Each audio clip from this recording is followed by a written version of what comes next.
Welcome! Welcome mga tutoy, mga ining, at mga kaibigan kong marites all over the world with class and style dito sa Renaissance Philippines na PH Time. Pero bago ang lahat, please lang ha, mag-subscribe kayo, mag-share, at mag-comment na rin. Kahit mga basher, tatanggapin namin ang bashing ninyo dyan. At ang masasabi ko lamang ay, we are friends forever. So ngayon, sa kauna-unahang pagkakataon, ito very memorable, monumental, higit sa lahat, very significant itong interview na ito. Ang kauna-unahang formal interview ng bagong koronahan na si Katrina Legado, ang bagong Miss Supranational 2025, Miss Katrina Legado! Congratulations! Parang mas maganda ata siya sa akin. Ay, congratulations, Ining! Nako, Diyos ko, ikaw talaga. Paano nangyari? Ano ba nangyari? Ano nangyari? Oo, sobrang saya ko, Mama. Nakuha ko ang supranational crown. Alam mo naman na we're surrounded by a lot of supra queens. Talagang, I think na-manifest ko ang supranational. And excited ako sa pageant na to. Kahit next year pa siya mangyayari, I have a lot of time na mag-prepare and mas pupuludihan pa natin lahat ng kailangan i-elevate. Yan ang sigurado. Ako naniniwala talaga dyan. At alam ko na kaya-kaya mong humarap sa international stage kasi after all those fashion shows na ginawa natin all over the world, nakita ko ang mga performances mo, ang iyong dealings with the government officials, sa mga ambassadors, mga kung sino-sino matataas sa tao, at kaya-kaya mo bunuan at makapagsosyalan. Kaya I'm sure kaya-kaya mong i-represent ang Philippines dito. Okay. Bago ang future, eto muna ang past.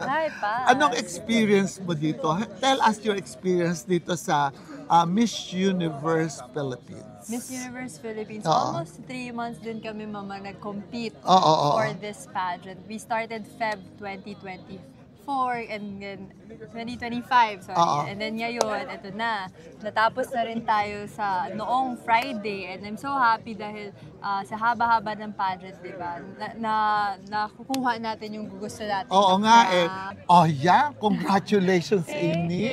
Ito na talaga ang bagong kinoronahan na Miss Supranational Philippines 2026. Miss Supra National ba talaga ang gusto mong panalunan?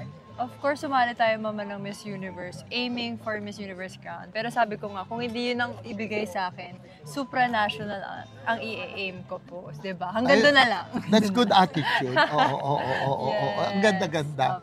Tapos how would you describe the competition this year? This year, napakahigpit ng laban dahil alam nyo naman po na napakadami ding mga frontrunners na iba't ibang international pageant. Lahat sila sumali this year. Talagang nagsabay-sabay, kaya napakahigpit. Pero it's very nice competition kasi diba, you will have to talagang elevate yung sarili nyo na talagang makipaglaban ka din talaga, makipagpuksaan ka. Puksaan talaga. Ito ang talagang word na puksaan. Ito na talaga yun. Who do you consider the strongest candidate or who are the strongest candidate na palagay mo na talagang kinatakutan mo or talagang na-challenge ka? Yes. Itong lahat naman po ng 66 candidates, lahat sila pantay-pantay na magaganda, magagaling. Pero syempre, iisa din talaga yung laging paulit-ulit nating maririnig. And it's of course my sister, si Atisa. Syempre, siya din yung naging ka-close ko during that batch. Yun nga pala, di ba? Pareho kayo noon. Kami sumali, nag-training kami together. Kaya parang full circle na magkasama ulit kami ngayon. Oo. So talaga yung sa mga newbies. Sa newbies, syempre din tayo lalayo kay Eloy sa Haon. Ay, oo naman. Totoo yan. First attempt ito sa national stage, no? Pero napakagaling at nag-leave na talaga siya ng pangalan agad-agad. Kaya kay Sister Eloy, so dapat siyang bumalik. Pero alam mo, during those days na nagsasala ako sa mga very active ako sa pag-fill in ng pageant ng ito. Hindi naman ako gumagastos ng todo-todo dahil unang-una wala akong panggastos. Ikaw ba, magkano nagastos mo? Naku, syempre napaka-gastos talaga sumali ng Bakit pageant. nga ba? Bakit ngayon ganyan? Ganyan na talaga ngayon, Kami noon diba? hindi. Oo. Meron araw-araw, syempre, meron kang hair and makeup. Oo, Pero ako oo. naman po, sobrang gifted ako ng team ko kasi Oo, nandun sila to support Oo, talaga. oo. Surrounded ako ng mga taong talagang blessed ako. Kaya kung yung iba, sobrang laki ng gastos, ako naman, I'm sure na nagagawa ng paraan. Ayun. Well, so, sa bagay. dapat talaga yung queen din itself, parang Ready to gastos? Hindi yung ready to gastos. Para may marunong siya gumawa ng paraan at parang to be friends with a lot of people in the industry. Connections, ganyan. Malaking gagamitan ng bagay. PR, ano? PR din talaga. Napagod ka ba? Napagod, pero nag-enjoy. Yun yung mas mahalaga, mama. Mas nag-enjoy tayo. Na yung in the span of 3 months, di ba? Kahit paulit-ulit and napaka-busy mo the past 3 months. Pero ang importante, nung mga panahon yun, nag-enjoy ka lang. Sa bagay, Yes. okay. Now, ito ngayon. Day of the prelim, that was April 28. Yes. I was there. Diyos ko, andun ako. Kita-kita kita doon. Anong pakiramdam mo noon? Ready ka na ba?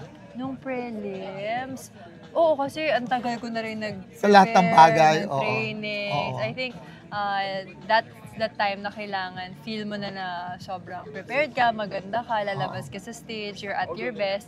And I think yun naman yung ginawa ko. And I hope na nakita ng lahat. Oo. That I must agree. Yes. Talagang totoo yun. Hindi lang ako nakapalakpak kasi pilay ako. Masakit ako kamay ni mama. Oo, that time, oo. Tapos yung swimsuit prelims noon, pinakita mo ulit ang iyong trademark, ang iyong hair flip. Sino ba nagturo yung hair flip na Naloka yan? ba kayo sa hair flip? Siyempre, di tayo lalayo sa Team TCI and ang pasarela trainer ko po, si Ian. Naku, Ian talagang Loren. iyan na ito. Si- Alam mo, palibasa ang buhok niya hanggang waistline. Iwawagayway. Winawagayway talaga, oo. At yung evening competition, honestly, I like it so much because nasabi ko nga noon na ano ba, lahat ng gowns pare-pareho nakahubad, dahil kita mga puro nakalabas sa mga legs, malabas na mga bewang, etc. Wala namang ginamit kundi chiffon tool at saka sequins. Pero ito, biglang lumampas ka, kakaiba. Naka-silver gown. Oo, napaka-outstanding mo doon. Totoo lang yun. Mabigat ba? Nako, yun yan sabi ko sa'yo, mama, di ba? Every step ko din, napaka-fragile. Bakit? Kasi it's made out of mga mirror, laser cut mirror, mama. Talaga? Kaya napaka-detailed ng design. Oh, paano kung nalalaglang yun tapos sa durog, di Kaya dapat, ingat na ingat kami sa backstage. Talagang kailangan maipakita hanggang lumabas ako. Maganda yung gown. Sa bagay. Pero alam mo, medyo natapilok ka nung paglabas mo. Mahaba yung gown ko noon. And then, that time kasi sinabihan kami, dapat yung heels namin pare-pareho lang. Kaya ayun. Pero nailaban pa rin. Oo. Pero yun, after the competition of the prelims, anong feeling mo? How confident are you that you are competitive talaga? Yes. After the prelims, I think from the closed door, the swimsuit, the evening gown, I think naibigay ko naman yung very best ko during those segments. Kaya sabi ko, coming into finals, relieved na ako na kayang-kaya ko kuhain yung hanggang top 6 ka doon talaga. Yun din ang important. Saka alam mo na din na ikaw magsusuot ng Miss Universe. Yun ang important na parang satisfied ka sa performance mo. Para at least at peace ka coming into the finals. Wala ka nang worry. Sa bagay, Bibigay mo lang yung best mo. Oo. Tapos ito na ngayon, May 2 na. Ito, the day of the finals, the day of reckoning na ito. The big day. The big day. Hours before, anong nararamdaman mo? Ito kakaiba mo kasi kalmado lang. Talaga? Start kami Kasi 8 sumali ka na a.m. before the contest sa Oo. Miss World at saka ano pa anong difference? Parang hindi ako ngarag. Oo.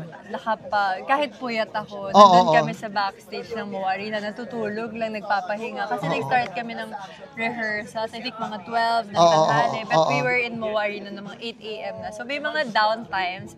And then talaga ginagamit ko yung time na yun just to prepare, to relax, and then just focus. So yun yung kakaiba this time. Calm lang talaga. So hindi ka nangarag, Hindi ako nangarag. kalmado ka Opo. doon. Ay, ang galing naman. Oo. So ngayon, yon during the performance na una muna tatawagin top 24 muna.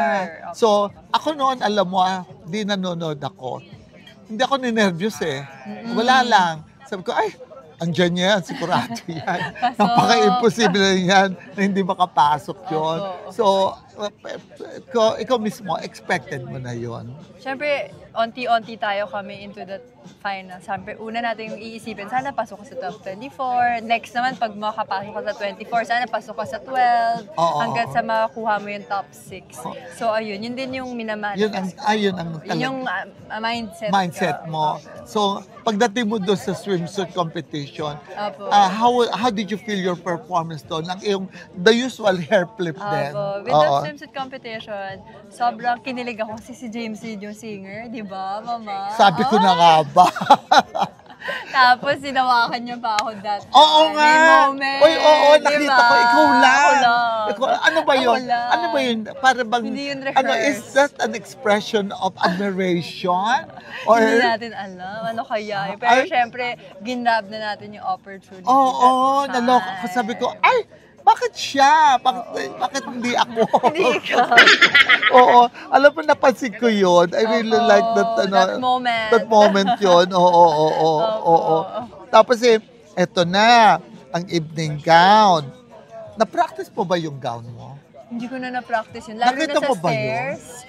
Hindi ko na nakita ko yung gown. Oo. Pero nakuha ko siya the night before. So hindi ko na na-practice sa stairs. Kaya. Dun sa mismong stage. Kasi napansin ko lang sa iyo noon, Opo. iisa ang posing mo nakapamewang ka lang forever Sa umpisa nakapamewang na siya tapos nakapamewang na lang. Sabi ko, maganda, pero yun nga lang, sabi ko, sandali, para atang walang pagbabago ng konti.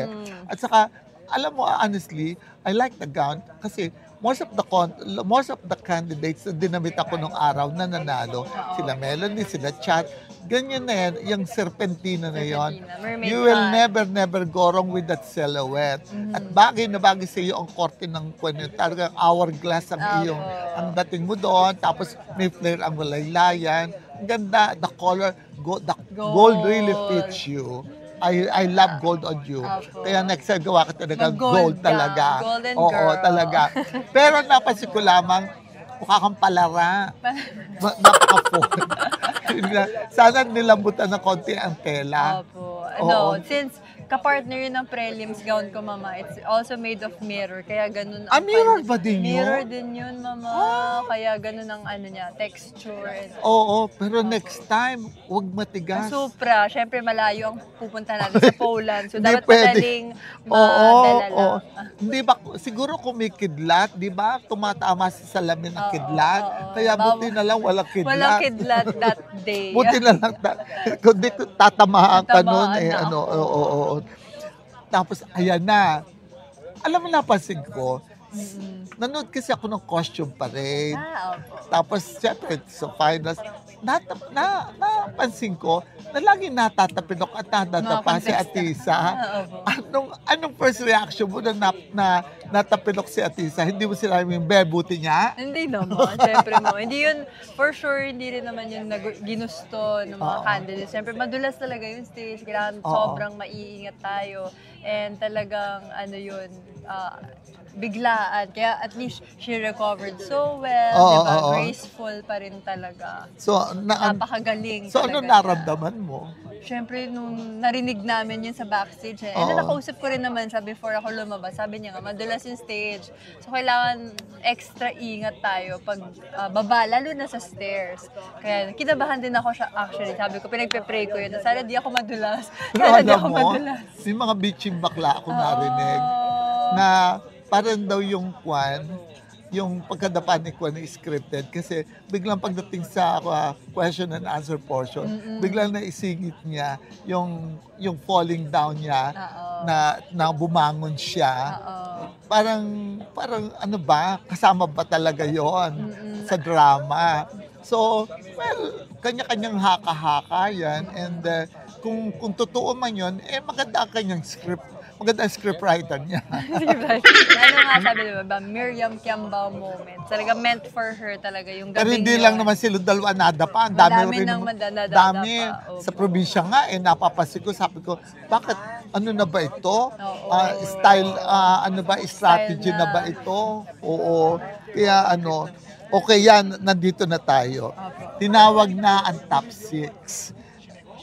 Anong expectation mo doon na anong feeling mo? Feeling mo ba matatawag ka? For the top 6. Siyempre, ito yung aim natin. Siyempre, ito na yung last cut. Kailangan makasama tayo sa last cut at makapag-Q&A. Yun yung importante. Kaya, wini-wish ko din yun. Nung natawag naman ako, napakagaan na nung feeling ko. Sabi ko, Q&A na lang. Matatapos na rin tayo. So, ayun. Sobrang happy ako nung nandun ka na talaga, Sarap ng feeling, Sarap ng feeling. Kahit nga kami, audience pa lang kami. Tinawag na sa 6. Saging. Si Hodang wala akong, hindi ako makapalapak. Kaya, Todo sigaw na si Mama. Hanggang doon na lang ako, sa sigaw na lamang ako. Bumawi. Tapos, ayan na, question and answer na. Ayun na. Wala, hindi ka ba kinabahan? Dahil sa nangyari nung last time na in-interview ka na masyado kang love mo yung boyfriend mo. Hanggang siya ang laman ng iyong answer noon. Hindi ka ba nagkameron ng kaba noon na baka mangyari na naman yun? Kasi actually, most likely to win ka na noon. Oo, yun lamang. Oo, yun ang sinasabi lagi nila. Hindi ka naman dito. Dito naman, mas kampante na ako. Siyempre, nagprepare na tayo from 3 years. Ang dami ko na rin nag-train sa akin, ng mga Q&A trainers, and lahat na ng mga possible questions na itanong na sa akin. So sabi ko, prepared na ako dito. And nung binabasa yung question sa akin, nakasilip ako dun sa questionnaire. Nakita ko na women empowerment. Sabi ko, buti na lang yun ang napasok sa akin. Kasi yun din yung very close to my heart. Alam mo alam mo kung saan ako natuwa sa sagot mo yun. Nung sinabi mo, babae. Babae na naman. O ganun. Saka yung, there should be a seat in the table. So, matalinghaga.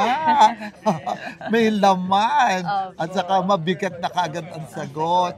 So, sabi ko, tuloy-tuloy na ito. Maganda ng umpisa And you did it so well. Ang galing. Kasi, yun lang naman ang problema Sabi ko, naku, sana wag nang mangyari noong last time. Oo. So, feel mo na talaga, sagot mo yun na yun. Okay, eto na. Yung feeling mo when Atisa was announced the winner? Siyempre, masaya ako for her. Diba? Seriously? Seriously talaga.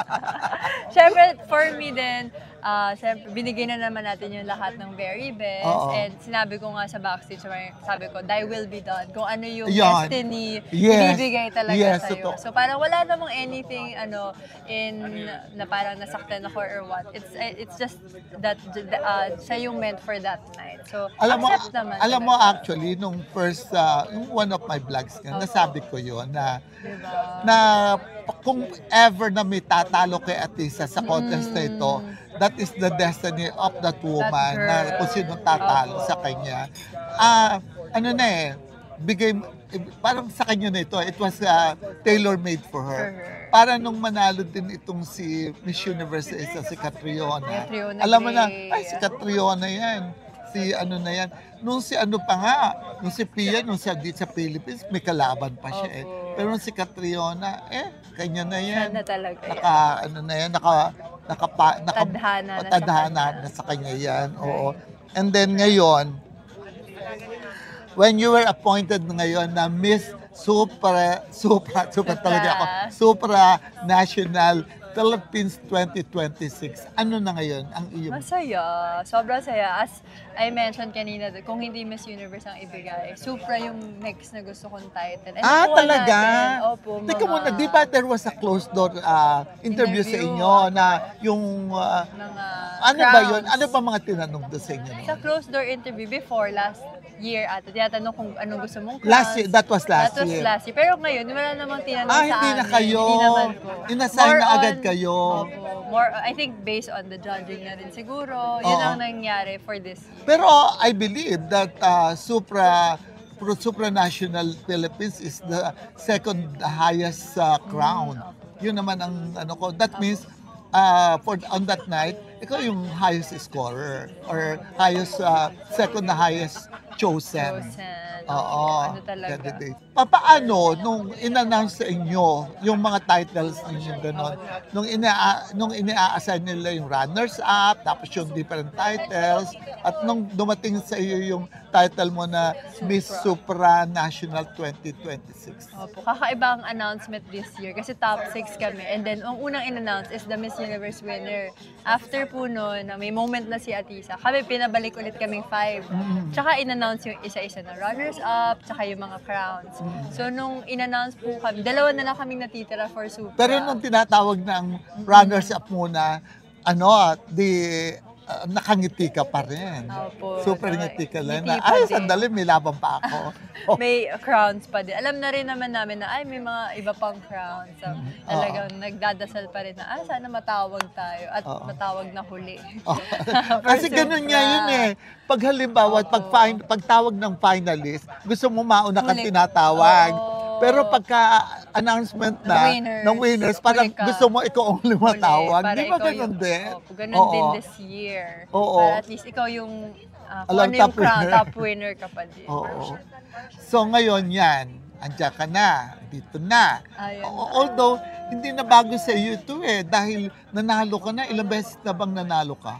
Nung Reyna, Reyna Hispano, tsaka nung Miss Universe 2022. That was your first attempt to First, national stage, sa Miss World. Pero yung before that, yung mga pageant na maliliit na pageant. Nakapag-pageant ako sa Taguig, Multianan Taguig. Yun yung local pageant. nag-Miss Taguig ka ba Nag-Miss Taguig noon? ako na isang beses. Ganun. And then after doon, diretso na ako sa Miss World. National Nanalo na. naman agad. Opo. Oo. And then here comes Naswertehan. another victory. Victory again. Ang galing mo, ha? Nasa swertehan. At syempre, hard work din talaga, mama. Oo. Talagang pag nandun ka na sa stage, ibibigay mo na yung very best. Naniniwala ka ba na kapag if you are meant to be a winner, you will be a winner? Yes. Ako naniniwala ako dyan, mama, na parang kung napaghirapan mo lahat ng mga preparations and if nandun ka sa stage, give your very best, 101%. Oo. Talagang you are meant for greatness. Ang And galing. the winner takes it all. At Team Songpo. Diba? Team Songpo. The winner takes it all by ABBA. Yes. Oh, thank you so much. Thank you so much, Mama. Imagine, ang interview nito, may pa-party pa. Party. Yes, thank you Oo. so much. Abangan ninyo Abangan ito. po niyo ito. And thank you so much again, sa pagsama niyo sa amin dito. At I hope that you will enjoy this episode. Pero tandaan po ninyo ha, mag-subscribe, mag-share, mag-like, at higit sa lahat. Pwede rin kayo mag-comment. Pero yun lang magagandang comment. I love you all. God bless.